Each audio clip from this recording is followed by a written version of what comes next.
Each week, I'm sharing some examples about where I'm personally finding value in Microsoft Copilot with some real world examples and use cases.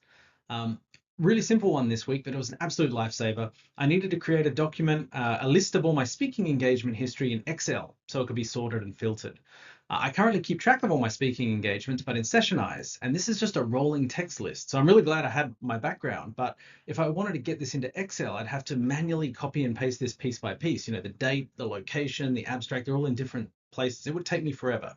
But instead, opened up Microsoft Copilot, had the following conversation, said, can you help me reformat this as a table? And then I said, I'm going to paste you my public speaking profile, and I want you to pull out the abstract and the title, date, and location and format it into a table. But I also want you to summarize the keywords and topics so that I have that as a reference too. Literally just copied and pasted the whole thing in as flat text, and sure enough, boom, reformatted it into a table, which I can easily copy and paste into Excel. Saved me a boatload of time. Not really a prompt worth sharing, but just a tip and a use case that I found really quick and really useful. Saved me heaps of time, and I hope it helps you too. If you have some similar examples, please share them in the comments.